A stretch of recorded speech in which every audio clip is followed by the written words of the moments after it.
जागायनो सानदों मानोना समायखिरा लानाय जोबनाय लोगो लोगोनो जोङो आरोबाव गुबुन मोनसे हाबाफारि बेवहाय लेङाइ आफादगिरि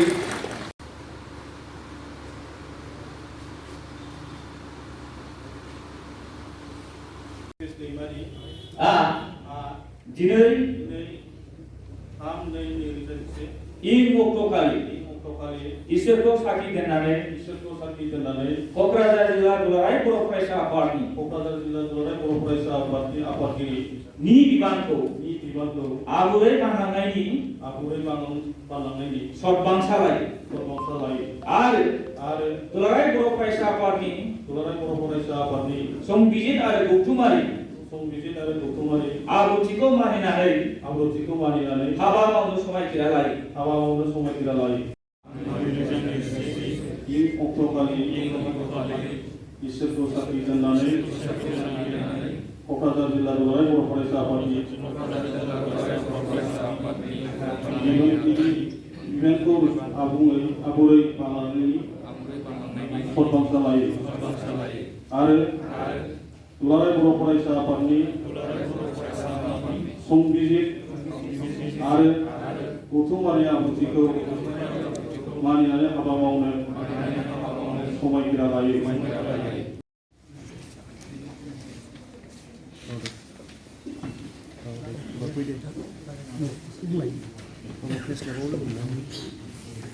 बयनिसिमबो सिगांग्रो खुलुमनाय जासिबाय। आङो क'क्राझार जिल्ला दुलाराय बर' फरायसा आफादाव बोसोरब्रै जाफैबायमोन हाबा मावनाया।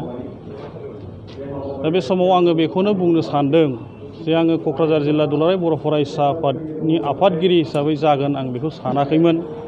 नाथाय जे गिलिर बिबान बेखौ आंनो दिनै थांनाय क'क्राझार जिल्ला दुलाराय बर' फरायसा आफादनि जे बोसोरसालिया जथुमा जे जानानै थांबाय माइनाव नोगोर फोथाराव डिसेम्बराव 19 आरो 20 जानुवारियाव बेनि गेजेरजों आंखौ आफादगिरिनि बिबानखौ होबाय आरो दिनै क'क्राझार जिल्ला दुलाराय बर' फरायसा आफादनि जे समायखिरा लानाय जे हाबाफारि बेखौ जोङो दिनै बावहाय साइन्स कलेजनि अडिट'रियाम हलाव बेखौ जोंनो समायखिरा लानायनि गेजेरजों बिबानखौ जोंनो गथायबाय।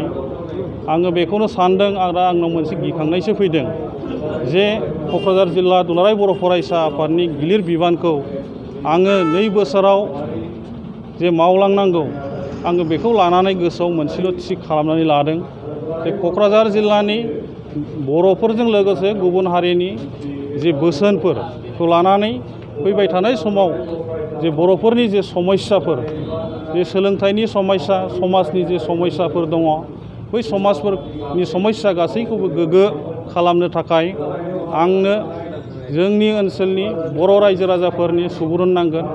आंनि क'क्राझार जिल्ला दुलाराय बर' फरायसा आफादनि बिबानगिरिफोरनि हेफाजाब नांगोन। दालाइसा आरो दख'राफोरनि गासै बिबानगिरिफोरनि हेफाजाबखौ आंनो नांथारगोन। मानोना आंनावबो बेबादि गोब्राब साननानै खामानि मावनो हानाय केपासिटिनि आं सासे लिडारबो नङा, आं सासे वार्कार हिसाबै खामानि मावबाय थादों। बेनिखायनो फैबाय थानाय समाव आं गोसोआव बेखौल' थि खालामबाय जे आङो बयनिबो सहाय आरो सहजिता लानानै खामानि मावलांनो हानाय बायदि आङो गोसोआव बेखौल' थि खालामना लानाय जादों। बिटिआर सुक्तियाथ' जानानै थांबाय थांनाय जे 27 जानुवारियाव बिनि गेजेरजों जोङो बिटिआर सुक्तिनि गेजेरजों जे दफाफोर मोनदों माखासे दफाफ्रा बिदिनो सरकारि भाबै मावफुंजाबाय आरो माखासे दफाफ्रा मावफुंबावनांगौ दङ। आङो सानदों जिहेतु खम समनि गेजेराव गोबां दफाफ्रा मावफुंजाबाय आरो फैबाय थानाय समाव माखासे दफाफोर जे मावफुंनांगौ दङ बियो समाव मावफुंजागोन होननानै बे आसा खालामनाय दङ। आरो आं बेखौनो दिनै बुंगोन नोंथांमोननि गेजेरजों जे फैबाय थानाय समाव सेन्ट्रेलि जे जोंनि जे मावनो गोनां जे बिटिआरनि दफाफोर बेवहाय क'क्राझार जिल्ला हिसाबै जेरैबायदि सहाय होनांगौ सहजुगिता होनांगौ बेबादि हिसाबै क'क्राझार जिल्ला दुलाराय बर' फरायसा आफादा मावनांगौखिनिखौ मावलांगोन।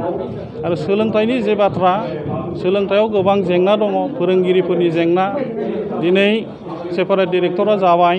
दा बेबादि हिसाबै जोंनि बर' मिडियामनि जौगाखांनायनि थाखाय बे जानानै थांबाय आरो बेबायदियैनो जाहाथे फैबाय थानाय समाव जोंनि फरायसालिफ्राव फोरोंगिरिनि जाहाथे समस्या जाया माने फरा बिजाबफोरनि थाखाय जाहाथे समस्या जाया बेखौ क'क्राझार जिल्ला दुलाराय बर' फरायसा आफाद हिसाबै बेखौ नोजोर होलांबाय थागोन।